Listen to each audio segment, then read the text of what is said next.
भाई शाम के 5:30 बज रहे हैं और धूप आप देख ही सकते हो। इतने गर्मी में कहीं जाने का मन तो नहीं होता, पर क्या करें, मजबूरी है, जाना तो पड़ेगा ही। ये है हमारा पीटीएस। जी हाँ दोस्तों, ये पुलिस ट्रेनिंग स्कूल है जहाँ पे ऑफिसर्स को ट्रेनिंग दिया जाता है। मार्केट में एंटर होने के बाद सबसे पहले मैंने हनुमान जी के दर्शन किया और चली गई थी बर्तन दुकान, क्योंकि मुझे सामान खरीदना था। गर्मियों का दिन आ गया है दोस्तों, इसलिए कूलर का रेट तो आप पूछो ही मत। और आप ही मुझे कमेंट में बताओ कि इस आइसक्रीम को किसने किसने खाया अपने बचपन में। फिर मैं चली गई थी बर्तन दुकान, जहाँ मुझे कुछ रेट जमा नहीं। फिर मैं दूसरे बर्तन दुकान पे चली गई थी, जहाँ की मैं डेली कस्टमर हूँ। वहाँ के भैया जो हैं वो रेट ठीक ठाक लगाते हैं। फिर मैंने वहाँ से अपना सामान खरीदा, स्लीपर्स पहने और चली गई थी मार्केट सब्जी लेने। पता है दोस्तों, मैं सोचती तो हूँ कि मैं ये सब्जी लूँगी, ये सब्जी लूँगी, लेकिन मार्केट में जाती मैं कंफ्यूज हो जाती हूँ कि मैं सब्जी लूँ तो लूँ कौन सा।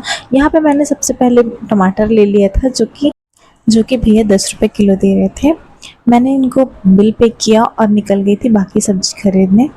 सब्जी मंडी में आके मैं कंफ्यूज हो गई थी कि मैं सब्जी कौन सा लूँ। पूरा मार्केट छानने के बाद मैंने एक दो सब्जियाँ ही लिया। जितना मैं लेफ़्ट हैंड से थैले का वज़न उठा सकती हूँ मैंने उतना ही सब्जी लिया, क्योंकि मेरे राइट हैंड में पता नहीं 2-3 दिनों से बहुत ज़्यादा पेन था।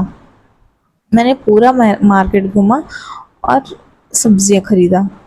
सब्जियाँ खरीदने के बाद मैं चली गई थी ग्रोसरी का सामान लेने, क्योंकि वो भी तो ज़रूरी है भाई।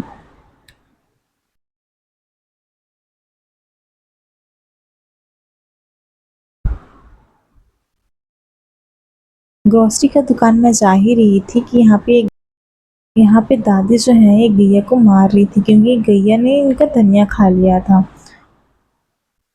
खाने देना चाहिए था ना भाई, जब वो मुंह पे लेके चली ही गई थी तो क्या क्या ज़रूरत मारने का। फिर क्या, मैंने कुछ बोला तो नहीं। फिर मैं चली गई थी ग्रोसरी की दुकान, वहाँ से मैंने सामान खरीदा और निकल गई थी घर के लिए। रास्ते में मुझे मटके भी दिखे, मैंने सोचा कि मैं खरीद भी लूँ, लेकिन मेरा हाथ जो है उनका वेट नहीं उठा पा रहा था, इसलिए मैं सीधे निकल गई थी ऑटो के लिए। ऑटो मिलने के बाद मैं निकल गई थी अपने रूम के लिए। बाय बाय दोस्तों, मिलते हैं कल नेक्स्ट व्लॉग में। राधे राधे।